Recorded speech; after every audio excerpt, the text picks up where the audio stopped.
Greetings fellow tank commanders. In this video I'm going to be showing you two games I played with the Rover-237. This is a Tier 6 American Premium light tank with regular matchmaking.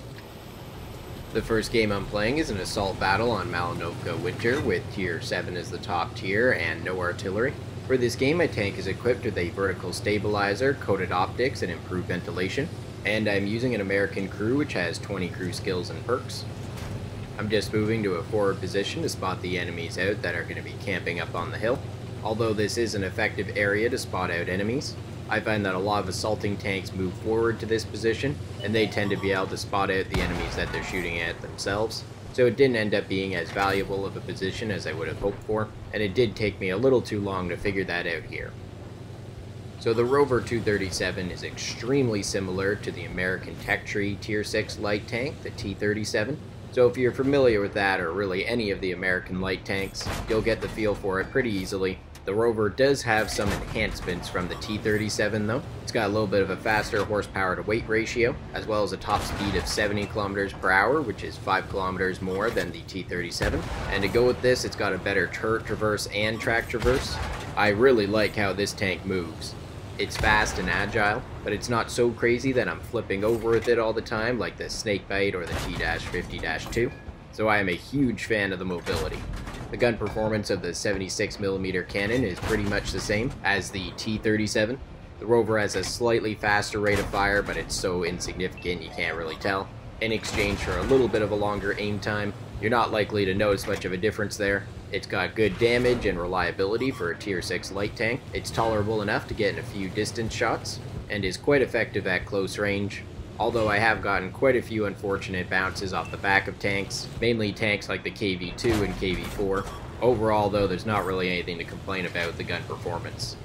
With the mobility increase from the T-37, I thought the Rover would have a little bit worse spotting range, as a small way to balance it out.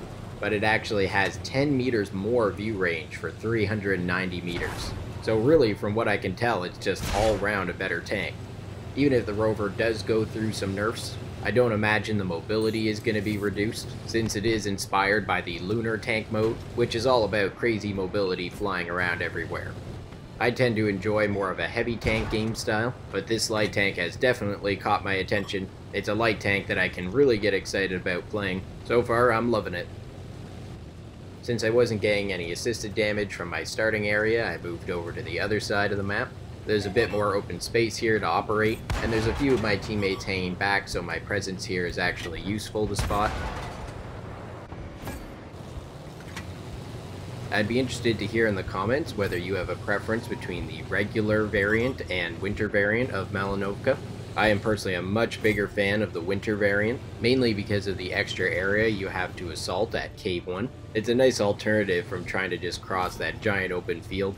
And besides that, there's the 3 water areas going through the middle of the map, which I feel gives you a better variety of strategies to use, whether you're on an assault mode like this, standard battle, or a team destruction.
When shooting at the front of heavy tanks or just well-armored tanks in general, I don't hesitate to switch to APCR shells because you do need that extra reliability.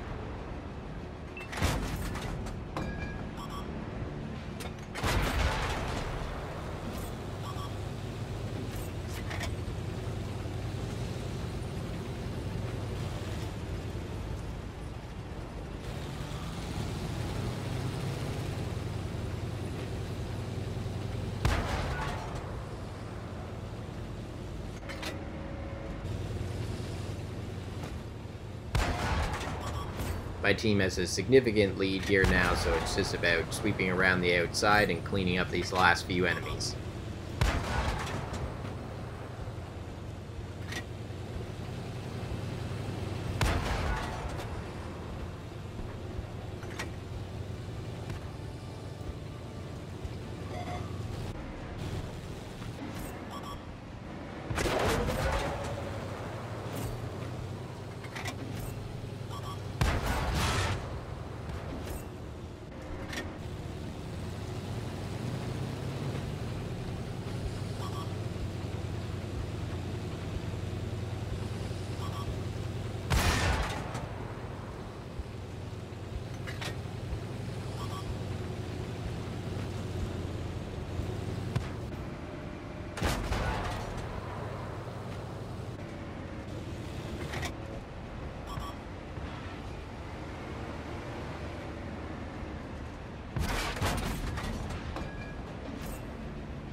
That was not a smooth endgame, but overall a good battle.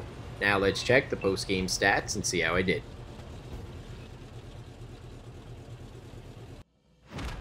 For this game I earned 46,000 silver without any multipliers and 9,035 experience with a 3 times multiplier.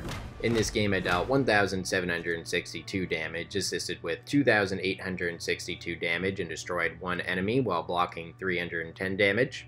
This earned me a Mastery Badge First Class, Patrol Duty, Scout, Confederate, and a Spartan Medal. I placed at the top of my team, earning a base XP of 1,825. I managed to hit 24 of my 43 shots and penetrate 16 of those. In terms of crew and module damage, I destroyed the viewport in the KV-85 and damaged the fuel tank in the IS. This second game I'm playing is a standard battle on steps with tier 7 as the top tier and 3 artillery on each team. For this game my tank is equipped with a gun rammer, vertical stabilizer, and binoculars, and I'm using the same American crew with 20 crew skills and perks. Well, now that we've seen a sensible light tank game with the Rover-237, let's get a little bit crazy. It's time to really show off its potential as an active light tank. I've changed up my equipment a bit here. This is my preferred loadout. I find the base view range is good enough that I don't need the coated optics. Plus I'm running a high performance loadout here with my super crew and cola, so it's more than enough when I want to do active spotting. And I need the binoculars to remind me to settle down a little bit so I don't get too aggressive in the early game. I've done well in quite a few battles using the binoculars in the early game, and then once the enemies thin out, getting really aggressive. Which is where the gun rammer comes in because I wanted the extra damage per minute instead of the all-round performance from the improved ventilation.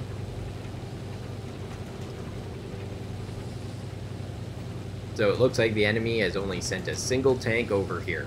That is a perfect target to swarm.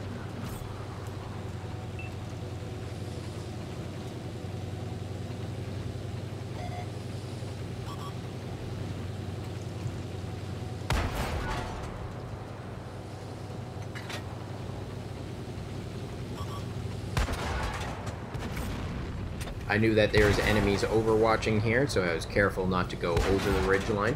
I'd rather cut my circle a little short and take a hit from that heavy tank, than take the mystery box and get hit with whatever's in the back.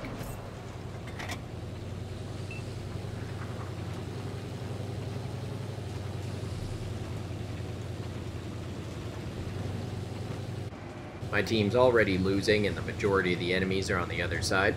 So I'm going to keep up the pressure over here since this is the weaker area. I'll try to keep the game from getting too out of hand and also take some pressure off my teammates by taking out the artillery.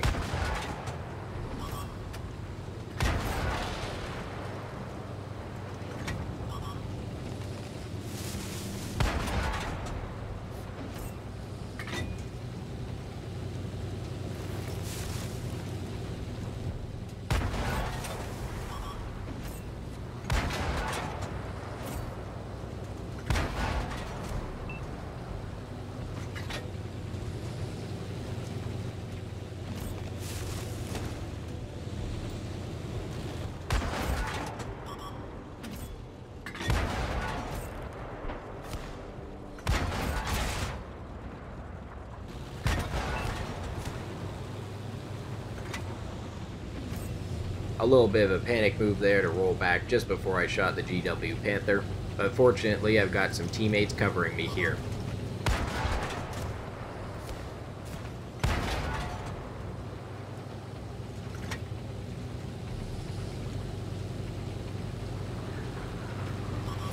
My teammates took out that light tank, so now there's just the heavy tank there. Let's see what I can get away with. It's a close game, so I'm not taking any extra chances. I've got my APCR shells in to deal with the heavy tank.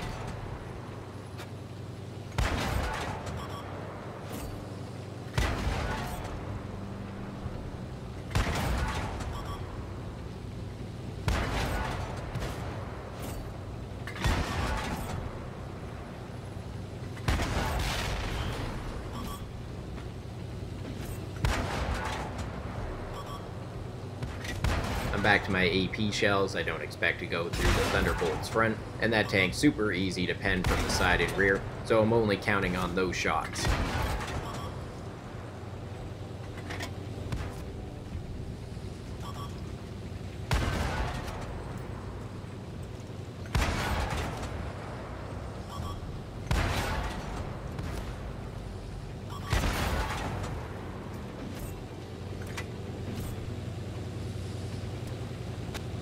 Well, as impressive as that was, the game is not looking in our favor here. I didn't bother trying to go for the base capture. The enemies had more than enough time to start falling back.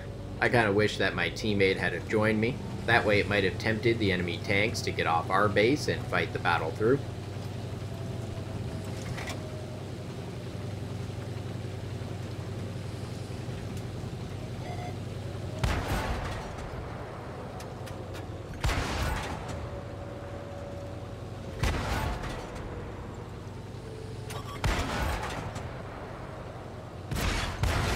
Wow, that turret turned a lot faster than I expected.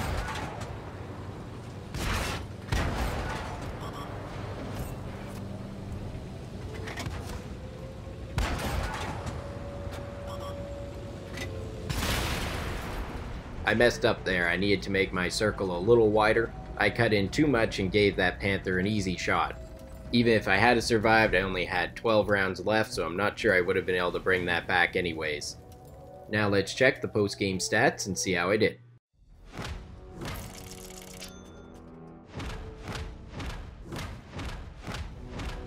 For this game, I earned 67,000 silver and 4,372 experience without any multipliers. In this game, I dealt 3,761 damage, assisted with 906 damage, and destroyed 4 enemies. This earned me High Caliber, Mastery Badge Ace Tanker, and Patrol Duty. I placed at the top of my team, earning a base XP of 1,456. I'm really happy with that for a defeat. I managed to hit 38 of my 48 shots and penetrate 34 of those.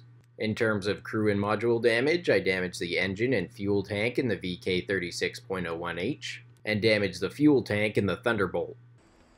Well, that's all for this video. I hope you enjoyed seeing those 2 games with the Rover-237.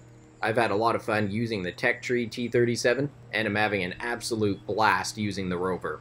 And I've been able to have quite a few active games doing Circles of Death like that last one, and it's just so effective at doing it. Stay tuned for more awesome World of Tanks videos.